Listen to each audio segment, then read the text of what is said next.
Professor Alok Kumar ji राय और हमारे उत्तर प्रदेश के बहुत ही डायनेमिक लीडर और प्रदेश सरकार के उप मुख्यमंत्री थे ब्रजेश जी पाठक, प्रोफेसर अनूप कुमार जी, ये विभागाध्यक्ष सोशल वर्क डिपार्टमेंट, और प्रोफेसर राजकुमार सिंह जी समाज कार्य विभाग, श्री मुकेश शर्मा विधायक, श्री योगेश शुक्ला विधायक, श्री अरुण जी श्रीवास्तव पुत्र स्वर्गीय प्रमीला जी श्रीवास्तव, श्री दिवाकर जी त्रिपाठी, सभागार में मौजूद सभी सम्मानित देवियों व सज्जनों, प्रोफेसर आलोक राय जी के यहां वाइस चांसलर होने के बाद पहली बार मेरा आगमन यहां पर हो रहा है।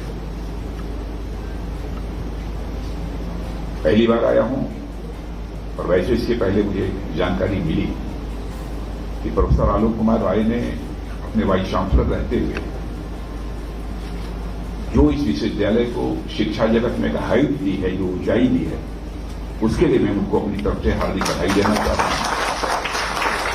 क्योंकि मेरा यह संसदीय निर्वाचन क्षेत्र है, तो स्वाभाविक रूप से मेरा भी सीना चौड़ा होता है कि हमारे संसदीय निर्वाचन क्षेत्र में एक ऐसा विश्वविद्यालय है जिसकी भारतवर्ष में एक हाईएस्ट ग्रेडिंग A++। इसलिए सबसे पहले उनको मैं बधाई देना चाहता हूं। इस बात की भी जानकारी मुझे दी गई कि यहां का जो समाज कार्य विभाग है, इसके लगभग 50 वर्ष पूरे हुए हैं।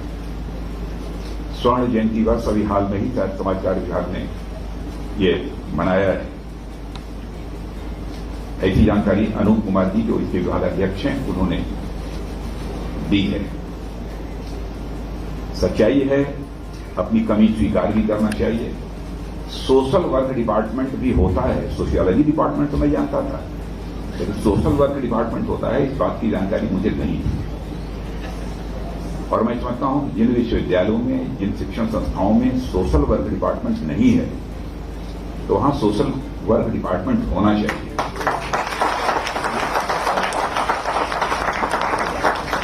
क्योंकि समाज से शिक्षण संस्थाओं को भी जुड़ने का एक ये बहुत ही सशक्त और एक प्रभावी माध्यम है। हम इसको इस विभाग के माध्यम से समाज के साथ जुड़ सकते हैं। अब इस समाज कार्य विभाग के स्वर्ण जयंती के वर्ष के अंतर्गत ही, स्वर्ण जयंती वर्ष के अंतर्गत ही आज स्वर्गीय प्रमीला श्रीवास्तव मेमोरियल फाउंडेशन, इसका भी शुभारंभ हो रहा है। जैसा अरुण जी ने बताया, अरुण श्रीवास्तव जी ने, जो स्वर्गीय प्रमीला जी के पुत्र हैं, 2-3 वर्षों से यह कोशिश चल रही है इस फाउंडेशन की जल्दी से जल्दी स्थापना कर दी जाए, ताकि यह फाउंडेशन पूरी तरह से फंक्शनल हो सके, पूरी तरह से काम कर सके अपने जो भी समाज के सेवा कार्य होते हैं। और ऐसे व्यक्तिगत रूप से मुझसे अमित श्रीवास्तव और रूबी श्रीवास्तव एक बार नहीं 10 बार ये लोग मिले होंगे और इन्होंने आग्रह किया होगा, लेकिन इस अपनी कमजोरी को, इस कमी को भी मुझे स्वीकार करने में रंचमात्र संकोच नहीं है। क्योंकि किसी व्यक्ति को अपनी कोई कमी हो, कोई कमजोरी हो, तो जन सामान्य के सामने हाईलाइट करने का, उसको प्रस्तुत करने का एक साहस होना चाहिए।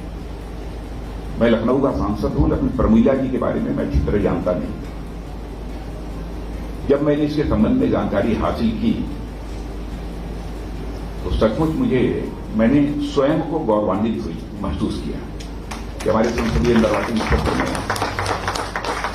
प्रमीला श्रीवास्तव जैसी भी एक स्वतंत्रता संग्राम सेनानी रही है। अब 12 साल की आयु में उन्होंने भारत छोड़ो आंदोलन में हिस्सा लिया। 1930 में उनका जन्म हुआ था। आप ये कल्पना नहीं कर सकते कि 12 साल की जिसकी आयु हो, वो भारत छोड़ो आंदोलन में हिस्सा ले 1942 में, 1942।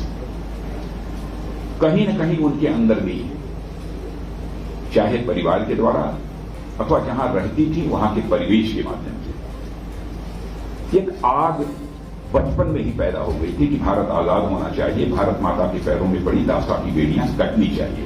इसीलिए 12 साल की उम्र में उन्होंने भारत छोड़ो आंदोलन में हिस्सा लिया।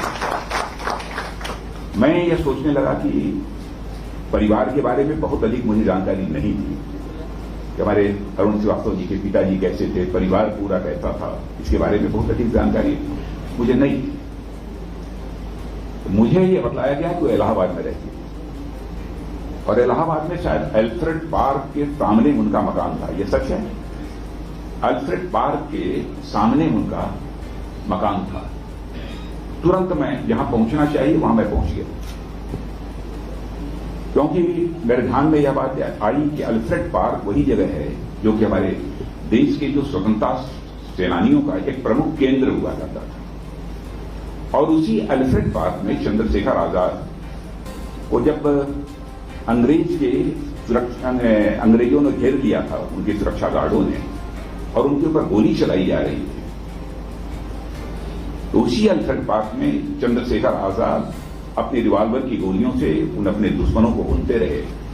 और जब चंद्रशेखर आजाद के रिवाल्वर में अंतिम गोली शेष बची, उन्हें इस बात की चिंता सताने लगी कि कहीं मैं अंग्रेजों की रिवाल्वर की गोली से कहीं शहीद न हो जाऊं, कहीं हमारा यह जिस्म नापाक न हो जाए अंग्रेज विरोधियों की गोली के कारण। तो उन्होंने अपने ही रिवाल्वर की गोली अपने सीने में डाल लेने का काम किया था। वह है अल्फ्रेड पार्क। मैं समझता हूं कि वहां का ऐसा कुछ परिवेश था जिसका कि प्रभाव प्रमीला जी के ऊपर था। बड़ी बड़ी हस्तियों के साथ उनके संबंध थे स्वाभाविक रूप से। जो ऐसे व्यक्तित्व होते हैं, उनकी समाज की जो बड़ी बड़ी हस्तियां होती हैं, और आसफ अली के साथ उनके अच्छी जान पहचान थी, और ऐसे कई लोगों के बारे में मुझे बताया गया। पूरा ध्यान नहीं है मुझे कौन कौन से ऐसे नाम थे। यह सब सारे लोग ये संबंध में थे। तो एक ऐसी हस्ती हमारे लखनऊ में हो, यह मैं समझता हूं कि हम लोग के लिए सौभाग्य की बात है। देखो, जब मैं स्वतंत्रता संग्राम सेनानियों के कार्यक्रम में, अथवा जो जवान भारत की सीमाओं की रक्षा करते हुए शहीद हो जाते हैं, उनके किसी कार्यक्रम में मैं शिरकत करता हूं तो सचमुच मैं स्वयं को सम्मानित महसूस करता हूं। और इस कार्यक्रम के आकार का कोई महत्व नहीं है। बहुत बड़े बड़े भी कार्यक्रम करते हैं, लेकिन इस कार्यक्रम की मैं अहमियत मानता हूं।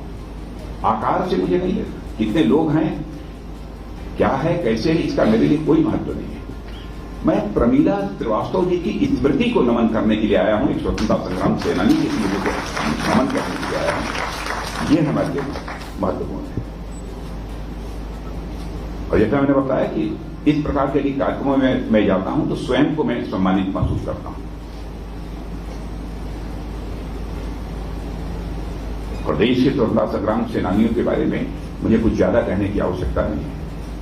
हां, कभी कभी मैं विचार करता हूं कि क्या भाव था उनके मन के अंदर। उन्होंने सर्वस्व न्यौछावर कर दिया भारत माता के पैरों में पड़ी दास्ता की बेड़ियों को काटने के लिए। क्या भाव था? तो मैं इस नतीजे पर पहुंचता हूं कि राष्ट्रीय स्वाभिमान की एक प्रबल भावना उनके अंदर थी, जिन्होंने भारत माता के पैरों में पड़ी आजादी गुलामी की बेड़ियों को काटने के लिए हंसते हंसते फांसी के फंदे को चूम लिया। क्या क्या स्वतंत्रता संग्राम, कैसे कैसे स्वतंत्रता संग्राम सेनानी थे। अब अशफाकुल्ला खां को ही मैं याद करता हूं, चंद्रशेखर आजाद, सरदार भगत सिंह, सबको में बहुत सारे लोग। अब अशफाकुल्ला खां 21 साल की जवानी थी, मां कहती थी बेटा शादी कर दे, बहू ला, बूढ़ी हो गई हूं, मेरी देखभाल करेगी। लेकिन अशफाकुल्ला के दिल में तो आजादी हासिल करने की दीवानगी थी। मुस्कुराकर मां के आदर को उठा देता था। लेकिन जब अंग्रेजों की हत्या करने के बाद कि उन्हें फांसी की सजा हो गई, फांसी के तख्त पर ले जाया गया, तो मजिस्ट्रेट ने पूछा, बोलो अशफाकुल्ला, तुम्हारी अंतिम मुराद क्या है? जो भी तुम्हारी अंतिम मुराद होगी, यह संदेश तुम्हारी मां तक पहुंचा दिया जाएगा। राष्ट्रीय स्वाभिमान के धनी अशफाकुल्ला खान ने उसी फांसी के तख्त से मुस्कुराते हुए कहा, ऐ मजिस्ट्रेट, जाकर मेरी मां तक यह संदेश पहुंचा दे कि तुम्हारा बेटा अशफाकुल्ला आज अपनी शादी रचाने जा रहा है, अपनी निकाह करने जा रहा है और तुम्हारी मुराद पूरी करने जा रहा है। मजिस्ट्रेट ने पूछा, क्या तुम अपना मानसिक संतुलन खो बैठे हो? अशफाकुल्ला, कहां है वो लड़की? जिसे तुम अपनी निकाह करने जा रहे हो। तो राष्ट्रीय स्वाभिमान के धनी अशफाकुल्लाह खान ने कहा, है मजिस्ट्रेट,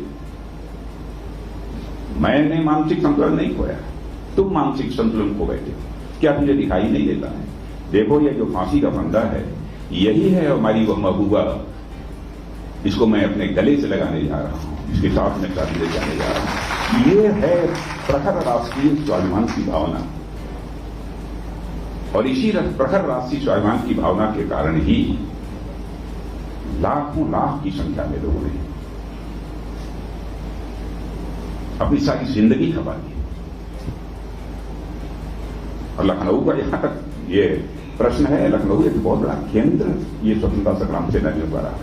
मैंने बेगम हजरत महल पार्क का नाम लेते ही, बेगम हजरत महल ने किस प्रकार से आंदोलन चलाया था उस विस्तार में नहीं जाना चाहता हूं, लेकिन लखनऊ की रेजिडेंसी की दीवारों पर उसके निशान देखे जा सकते हैं।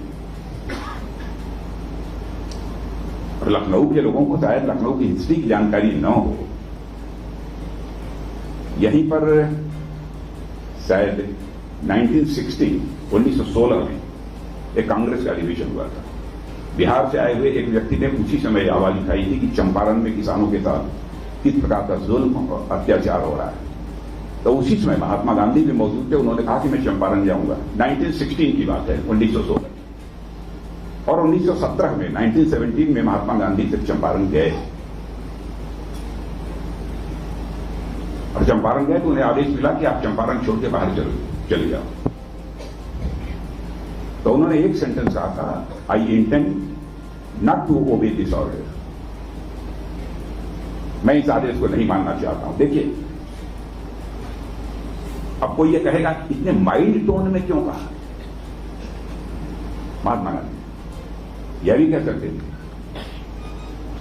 Any how I will not accept your order, go to hell, कुछ भी कह सकते, नहीं कहा I intend not to obey this order. यह विनम्रता देखिए।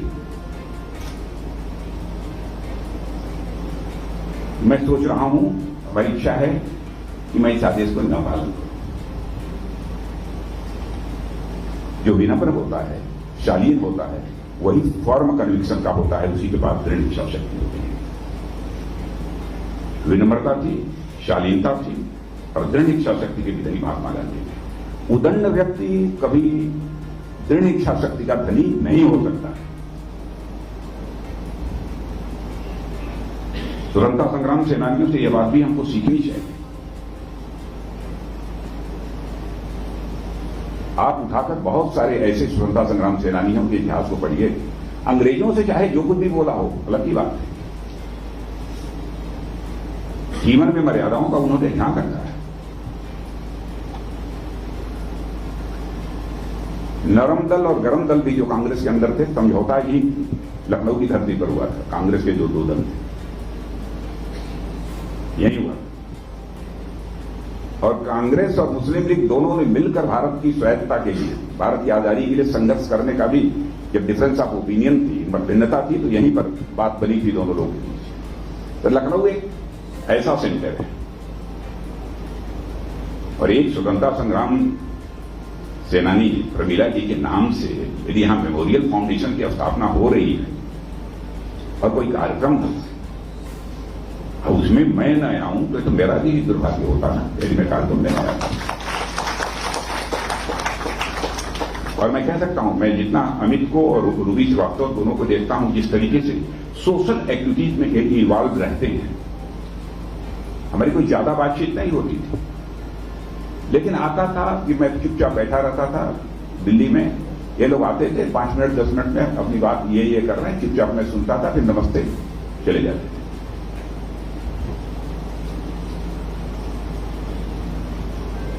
और एक स्वतंत्रता संग्राम सेनानी के नाम पर मेमोरियल फाउंडेशन की स्थापना करना और उसमें यह फर्म कन्विक्शन के साथ यह फैसला करना कि नहीं, हम जब तक हमारे जिस्म में रक्त है, हमारा जीवन भी समाज के लिए समर्पित रहेगा। कि हमारी दादी का, हमारी आजी का, जो भी उन्होंने जिंदगी खपाई है, हमारा परिवार भी सामाजिक कार्यों में अपनी जिंदगी खपाएगा। इस संकल्प की भी मैं सराहना करता हूं। और मित्रों, हमको इस बात का ध्यान रखना चाहिए कि आजादी तो हमको हासिल हो गई, लेकिन क्या भारत केवल आजाद हो जाए, यही हसरत थी हमारे स्वतंत्रता संग्राम सेनानी की? नहीं, हमारे सेनानियों की ये पहली हसरत तो यही थी, भारत हमारा आजाद हो जाए, भारत माता के पैरों में पड़ी दास्ता की बेड़ियां कट जाएं। वो तो पूरी हो गई, भारत आजाद हो गया। ये ठीक है, पाकिस्तान के बारे में भी मैं आप कुछ सोचते होंगे, लेकिन उसकी चर्चा यहां नहीं करना चाहता। लेकिन वह कैसा भारत चाहते थे? केवल आजाद भारत नहीं चाहते थे, आजाद भारत चाहते थे, ऐसा आजाद भारत चाहते थे जो सशक्त हो, समृद्ध हो और स्वाभिमानी हो। तो इतनी बात तो मैं आपको बताना चाहता हूं रक्षा मंत्री होने के नाते, भारत अभी कमजोर भारत नहीं रहा है, भारत दुनिया के ताकतवर देशों की कतार में आता है।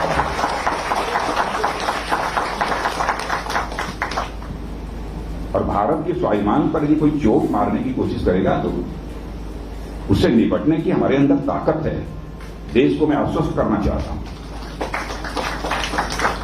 हमारे सेना के जवानों पर पूरा विश्वास रखिए। वैसे भारत के इतिहास के पन्नों को पलटकर आप देखें तो सहज रूप से आप इस नतीजे पर पहुंचेंगे। प्रारंभ से लेकर अब तक जितना इतिहास उपलब्ध है उन पन्नों को पलट कर देखें तो आप इस नतीजे पर पहुंचेंगे। भारत दुनिया का एक ऐसा देश है, न तो किसी देश के ऊपर कभी आक्रमण किया है, न तो दुनिया के किसी देश की 1 इंच जमीन पर कभी कब्जा किया है। यह भारत का चरित्र है। और हम लोग भी चाहे जो कुछ हो जाए, दुनिया के किसी देश की 1 इंच जमीन पर भी कब्जा नहीं करेंगे। क्यों नहीं करेंगे? इसलिए नहीं करेंगे कि हमारे देश के ऋषियों और मनीषियों ने भारत की सीमा में रहने वाले लोगों को ही अपने परिवार का सदस्य नहीं माना है, बल्कि पूरे विश्व की धरा पर रहने वाले लोगों को अपने परिवार का सदस्य मानते हुए वसुधैव कुटुंबकम का संदेश सारी दुनिया को, वसुधैव कुटुंबकम का संदेश सारी दुनिया को किसी देश की धरती से गया है तो हम सभी सौभाग्यशाली लोगों की देश की धरती भारत से गया है और दुनिया की किसी देश की धरती से गया है। इसलिए हम कब्जा नहीं करते। हमको अपनी विरासत पर गर्व है।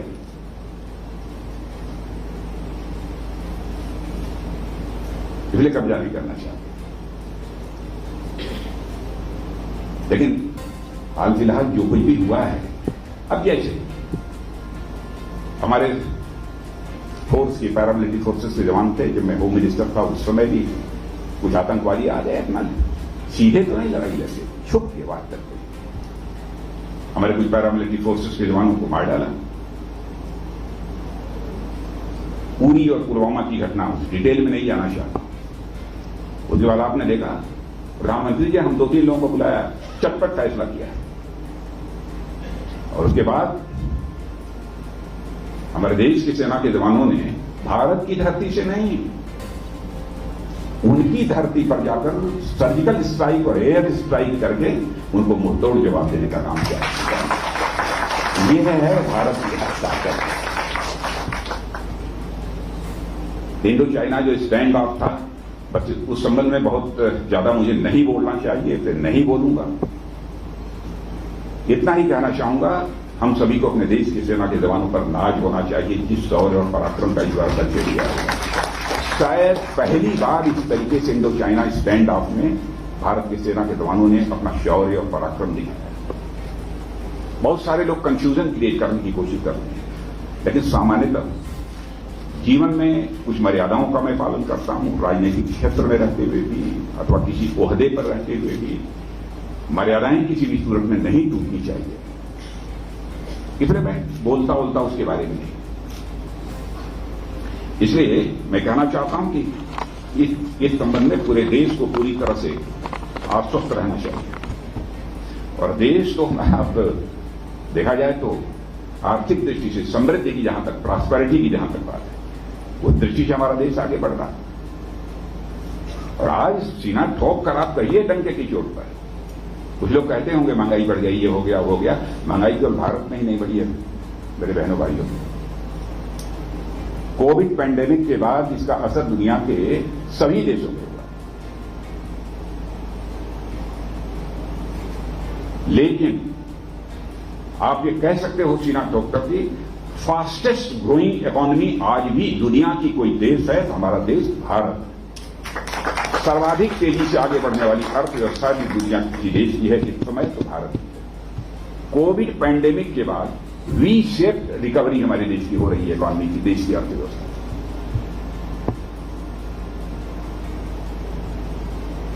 और आपको आश्चर्य होगा कि 2021 और 22 में हम लोगों ने $418 बिलियन, 1 बिलियन लगभग 7,000 करोड़ रुपए से ज्यादा का होता है, $418 बिलियन हम लोगों ने एक साल में एक्सपोर्ट किया, जो आज तक भारत के इतिहास में कभी हुए नहीं। यह हमें पैंडेमिक के दौरान की बात बतला रहा है। इन्वेस्टमेंट, भारत के प्रति एक विश्वास, एक भरोसा लोगों का कितना बढ़ा हुआ है, इस संबंध में भी मैं कहना चाहूंगा कि लगभग, यदि मैं भूल नहीं रहा हूं तो लगभग $84 बिलियन का इन्वेस्टमेंट एक साल में 21-22 में भारत में आ गया। इसे क्या कहेंगे? भारत की साख, भारत की क्रेडिबिलिटी ये दुनिया में बढ़ी है ना। बोलने वाले जिनको भाई जो विरोध करना है कुछ भी कहें, विरोध करने पर किसी की जबान रोकी भी नहीं जा सकती। स्वस्थ लोकतांत्रिक व्यवस्था में रोकना भी नहीं चाहिए। जो बोलते हैं आवश्यक नहीं है कि उनके हर स्टेटमेंट पर कोई प्रतिक्रिया ही दी जाए। माहौल को कटु नहीं बनाना चाहिए। आज नहीं तो कल समझ में आ जाएगी बात।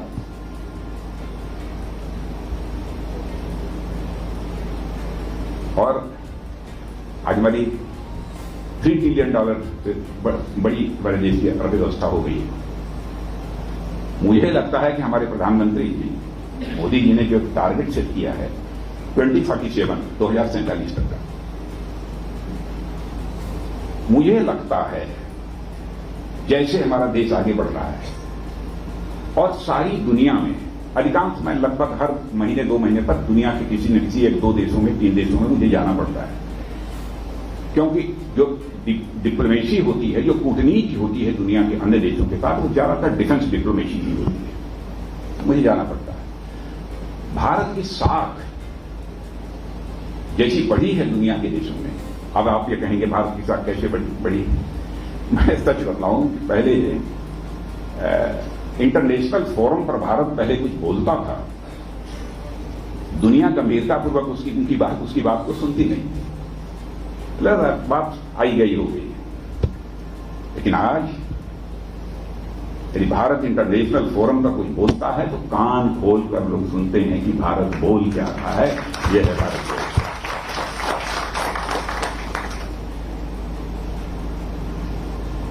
भारत मैंने किसी व्यक्ति की अथवा किसी संस्था की अथवा किसी भी देश की साख बढ़ती है, क्रेडिबिलिटी बढ़ती है, तो उस व्यक्ति या संस्था अथवा उस देश को आगे बढ़ने से दुनिया की कोई ताकत रोक नहीं सकती। तो मुझे लगता है कि 2047 आते आते 2047 माने अमृत काल जिसे कहा गया है आजादी का, आजादी के 100 वर्ष जब पूरे होंगे, मुझे लगता है कि भारत दुनिया की टॉप 3 इकोनॉमीज में आकर खड़ा हो जाएगा। दुनिया की 3 बड़ी अर्थव्यवस्थाओं में आकर हमारा भारत खड़ा हो जाएगा, ऐसा मुझे लगता है। अब इसके लिए जो भी करना होगा हम लोग करेंगे, लेकिन भारत आगे जा रहा है, उसके साथ साथ इस बात की भी हम चिंता कर रहे हैं, पूंजी कुछ हाथों तक ही केंद्रित रहे, शेष लोग गरीबी की संकट में दम तोड़ दे रहे हैं, नहीं होना चाहिए। इसे धरातल पर भी लोगों का एम्पावरमेंट कैसे हो, सशक्तिकरण कैसे हो, उसके लिए भी हम लोग काम कर रहे हैं। मैं समझता हूं इसको कोई काट नहीं सकता, हमारे विचार का कोई विरोधी भी होगा नहीं काट सकता। हर व्यक्ति को सिर ढकने के लिए पक्का मकान मिलना चाहिए, हर व्यक्ति को के परिवार के घर में टॉयलेट होना चाहिए, हर व्यक्ति के घर के नल से पानी पहुंचना चाहिए। हर व्यक्ति के लिए, चाहे कितना भी गरीब क्यों न हो, बीमारी के कारण वह दम तोड़ना नहीं चाहिए, इलाज के अभाव में दम नहीं तोड़ना चाहिए। इसलिए आयुष्मान भारत के अंतर्गत उसको सारी सुविधा मुहैया कराएं। मैंने तो तरह तरह की चीजें, कितनी चीजों की मैं चर्चा करूं। और आप विश्वविद्यालय में खड़ा हूं, ये नौजवानों के संबंध में कहना चाहता हूं, हमारे नौजवानों ने करिश्माई काम किया है भारत में। आप कल्पना नहीं कर सकते दोस्तों, करिश्माई काम किया। 2013-14 में हमारे यहां स्टार्टअप जहां केवल 400-500 थे, आज मोर देन 75,000 स्टार्टअप्स हो गए।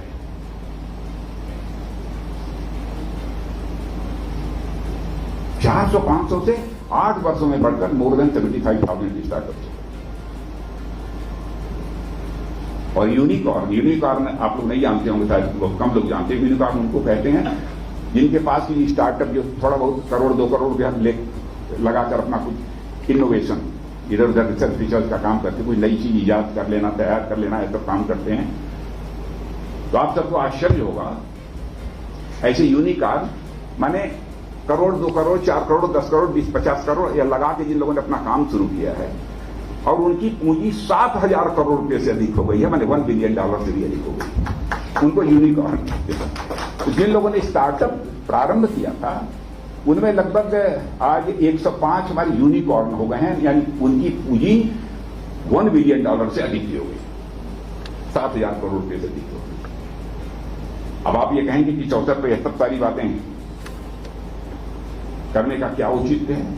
करने का औचित्य इसलिए कि हमारे देश के स्वतंत्रता संग्राम सेनानियों की यही हसरत थी। ऐसा ही भारत बनाना चाहते हैं, जैसा भारत हम बनते जा रहे हैं। अब जैसे अब देश यदि आगे बढ़ रहा है, तो आप देखिए व्यक्ति भी आगे बढ़ता है, ये तो बात सही है। करप्शन को भी कैसे चेक किया जा सकता है अथवा मिनिमाइज किया जा सकता है। भाषण देने से राजनाथ सिंह आकर भाषण दें, यहां पर भ्रष्टाचार को जड़ मूल से उखाड़ फेंकूंगा, तबाह कर दूंगा, बर्बाद कर दूंगा। अरे भाई, तो भाषण बहुत लंबे समय से चला रहा है। मित्रों, करप्शन भाई व्यक्ति है, कुछ कमजोरियां होंगी। करप्शन को रूट आउट किया जा सकता है कि नहीं किया जा सकता, इस पर डिबेट हो सकती है। लेकिन सिस्टम में बदलाव लाकर, व्यवस्था में बदलाव लाकर करप्शन को मिनिमाइज तो किया जा सकता है। अब जैसे प्रधानमंत्री जनधन योजना के अंतर्गत खाते खुल गए, 6,000 करोड़ रुपया हम गांव में भेज रहे हैं किसानों के खाते में, तो 6,000 का 6,000 करोड़ रुपया पहुंच रहा है, 6,000 की एक पाई भी कम नहीं पहुंच रहा है। अब राजीव गांधी जी भी आई याद होते तो सचमुच उनको बहुत संतुष्टि मिलती। मैं किसी प्रधानमंत्री की मैं कोई आलोचना कभी नहीं करता हूं, क्योंकि मैं उनकी चिंता को मैं समझता हूं। हृदय से उन्होंने कहा था, वेदना के परिणाम स्वरूप कहा था, क्या करें, ऊपर से मैं 100 पैसा भेजता हूं, धरातल पर पहुंचते पहुंचते केवल 15 पैसा पहुंच पाता है, यह राजीव गांधी जी ने कहा था। लेकिन आज मैं कह सकता हूं कि यदि गवर्नमेंट ऊपर से 100 पैसा भेजती है, तो 100 का 100 पैसा उस व्यक्ति के हाथों में पहुंचता है जिसके पास भाई हमारे स्वतंत्रता संग्राम सेनानी यही सब चाहते थे ना। ये सब सारे कामों को हम लोग कर रहे हैं। तो आज के अवसर पर मैं पुनः बधाई देना चाहता हूं अरुण जी, आपको और आपके पूरे परिवार को। और आप तो विदेश रहते हैं, कैलिफोर्निया में, कहाँ हैं? कैलिफोर्निया में हैं? अच्छा, लॉस एंजल्स में। हाँ, रह गया। नहीं, इस बार हवाई और सैन फ्रांसिस्को और वाशिंगटन तक तो मैं अभी होकर आया हूँ, महीने भर पहले। मैं वहाँ के डायस्पोरा के लोगों से हमारी भेंट हुई थी सैन फ्रांसिस्को में, बड़ी संख्या में लोग आए। तो वहाँ पर काफी लोगों से बातचीत, मैं से जाता हूँ मैं दुनिया के देश में, तो वहाँ पर भारतीय लोग जो हैं, इंडियन डायस्पोरा के लोग, तो मैं मिलता हूँ कई हजार, कई 1,000 2,000 ऐसे लोगों से भेंट जी। मैंने आ ही जाऊंगा, टपक पड़ूंगा मैं कभी। तो मैं फिर से इस पुनीत कार्य के लिए एक तो यह विश्वविद्यालय जो का परिसर जो उपलब्ध कराया है, तो यहां के कुलपति vice chancellor professor Alok Rai ji और हमारे समाज कार्य विभाग के विभागाध्यक्ष अनूप कुमार जी, दोनों लोगों को, क्योंकि अनूप कुमार जी ने इसको लक्कत सारा किया है और उन्होंने स्थान उपलब्ध कराया है, इसके लिए मैं क्या कहूं, मैं तो आभार व्यक्त करता हूं कि आप लोगों ने यह परिसर उपलब्ध कराया है इतने पुनीत कार्य के लिए, फाउंडेशन की का उद्घाटन करने के लिए, शुभारंभ करने के लिए। और इन्हीं शब्दों के साथ में जहां प्रमीला जी की स्मृति को नमन करता हूं, वहीं पर स्वतंत्रता संग्राम में जिन लोगों ने भी अपनी शहादत दी है, उन सभी की स्मृति को नमन करता हूं। और देश की सीमाओं को सुरक्षित रखने में जिन बहादुर जवानों ने अपनी शहादत दी है, उनको भी अपनी तरफ से श्रद्धांजलि अर्पित करते हुए यहीं पर मैं अपना निवेदन समाप्त करता हूं।